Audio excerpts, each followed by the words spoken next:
ఓం నమ శివాయ. నిన్నటి వీడియోలో ద్వాదశ జ్యోతిర్లింగాలలో మొదటిదైన సోమనాథ జ్యోతిర్లింగం గురించి చెప్పుకున్నాం కదా! అయితే చివరగా శివుని కరుణకు కృతజ్ఞతగా చంద్రుడు అక్కడ శివలింగాన్ని ప్రతిష్ఠించి సోమనాథుడు అంటే సోముని నాథుడు అని ప్రార్థించాడు. అప్పటి నుండి ఆ పవిత్ర క్షేత్రం సోమనాథ జ్యోతిర్లింగంగా ప్రసిద్ధి చెందింది. ఈ జ్యోతిర్లింగాన్ని దర్శిస్తే మనసుకు శాంతి, పాప విమోచనం కలుగుతాయని భక్తుల విశ్వాసం. అయితే ఈరోజు మనం ద్వాదశ జ్యోతిర్లింగాలలో రెండవ జ్యోతిర్లింగం మల్లికార్జున జ్యోతిర్లింగ మహిమ గురించి తెలుసుకోబోతున్నాము. ఘనమైన అడవులు, ఎత్తైన పర్వతాలు, పవిత్రమైన కృష్ణానది ప్రవాహం, ప్రకృతి మధ్యలో ఆధ్యాత్మిక శక్తిగా వెలుగొందుతున్న పవిత్ర క్షేత్రం శ్రీశైలం.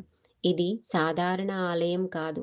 ఇక్కడ శివుడు తన కుమారుడి కోసం తండ్రి ప్రేమతో దిగివచ్చాడని పురాణాలు చెబుతున్నాయి. ఒకరోజు నారద మహర్షి కైలాసానికి వచ్చాడు. తన సహజ స్వభావంలానే ఒక ప్రశ్నను ముందుకు తెచ్చాడు. ఓ మహాదేవా, మీ ఇద్దరు కుమారుల్లో ముందుగా ఎవరికి వివాహం జరగాలి అని అడిగాడు.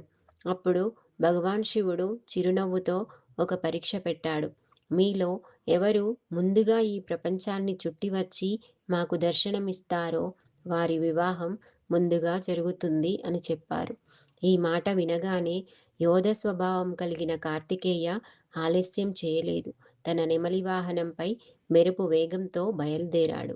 అతడు పర్వతాలు, సముద్రాలు, అరణ్యాలు, యజ్ఞక్షేత్రాలు, దేవలోకాలకు ప్రయాణం చేశాడు. తన శక్తి, ధైర్యం, వేగంతో ప్రపంచయాత్ర ప్రారంభించాడు. కానీ మరోవైపు గణేశ మాత్రం ఆలోచనలో మునిగిపోయాడు. ప్రపంచం అంటే ఏమిటి? సృష్టి మూలం ఎవరు? తల్లిదండ్రులే జగత్తుకి ఆధారం కాదా అని తనలో తాను ఆలోచించాడు. ఆ తర్వాత శివపార్వతుల ముందు చేతులు జోడించి ఇలా అన్నాడు. మీరిద్దరే నాకు జగత్తు. మీ చుట్టూ ప్రదక్షిణ చేయడం అంటే ప్రపంచాన్ని చుట్టి వచ్చినట్లే అని చెప్పి తన తల్లిదండ్రుల చుట్టూ 3 సార్లు ప్రదక్షిణలు చేశాడు. గణేశుడి జ్ఞానం, భక్తి చూసి శివపార్వతులు పరవశించిపోయారు. ఆయనను విజేతగా ప్రకటించి ముందుగా వివాహం జరిపించారు. కొంతకాలం తర్వాత ప్రపంచయాత్ర ముగించుకొని కార్తికేయ తిరిగి వచ్చాడు. అయితే అక్కడ గణేశుడి వివాహ వేడుకల ఆనందం కనిపించింది. ఈ విషయం తెలుసుకున్న కార్తికేయుడి హృదయం బాధతో నిండిపోయింది. నా కష్టం, నా యాత్ర, నా శ్రమకు విలువ లేదా అని అతని మనసు కలిచివేసింది. కోపం, బాధ, నిరాశ. అతడు ఎవరికీ ఏమీ చెప్పకుండా కైలాసాన్ని విడిచి దక్షిణ దిశగా వెళ్ళిపోయాడు. పర్వతాలు దాటి, అడవులు దాటి చివరకు ఒక దివ్యమైన పర్వత ప్రాంతంలో తపస్సులో నిమగ్నమయ్యాడు. అదే ఈరోజు శ్రీశైలం. తన కుమారుడి బాధను గమనించిన శివపార్వతుల హృదయం కరిగిపోయింది.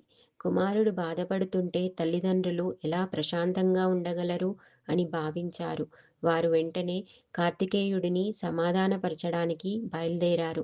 పురాణాల ప్రకారం వారు అతని వద్దకు చేరుకొనేలోపు కార్తికేయుడు ఇంకాస్త దూరంగా వెళ్ళిపోయాడంట. అప్పుడు శివుడు ఒక నిర్ణయం తీసుకున్నాడు. నా కుమారుడి కోసం నేను ఇక్కడే ఉంటాను. భక్తులకు కూడా కరుణ చూపుతాను అని ఆ క్షణంలో అపారమైన దివ్యజ్యోతి వెలిసింది. ఆ జ్యోతి క్రమంగా శివలింగ రూపం దాల్చింది. అదే మల్లికార్జున జ్యోతిర్లింగ. పార్వతీదేవి కూడా అక్కడే భ్రమరాంబదేవిగా వెలిశారు. మల్లిక అంటే పార్వతీదేవి, అర్జున అంటే శివుడు అంటే ప్రకాశవంతుడు, శక్తి స్వరూపుడు. ఈ ఇద్దరి దివ్య సాన్నిధ్యంతో ఈ క్షేత్రం మల్లికార్జునగా ప్రసిద్ధి చెందింది. ఇప్పుడు మల్లికార్జున జ్యోతిర్లింగం మనకేం చెప్తుందంటే, జ్ఞానం శక్తి కంటే గొప్పది. తల్లిదండ్రుల పట్ల గౌరవం అత్యున్నత ధర్మం. కోపం, బాధ వచ్చినా ప్రేమతోనే పరిష్కారం సాధ్యం. శివుడు కేవలం సంహారకుడు కాదు, ప్రేమతో కుమారుడి కోసం దిగివచ్చిన తండ్రి కూడా. శ్రీశైలం మల్లికార్జున స్వామి, భ్రమరాంబ అమ్మవారి ఆశీస్సులు మీ కుటుంబంపై ఎల్లప్పుడూ ఉండాలని. స్వస్తి. ఓం నమ శివాయ.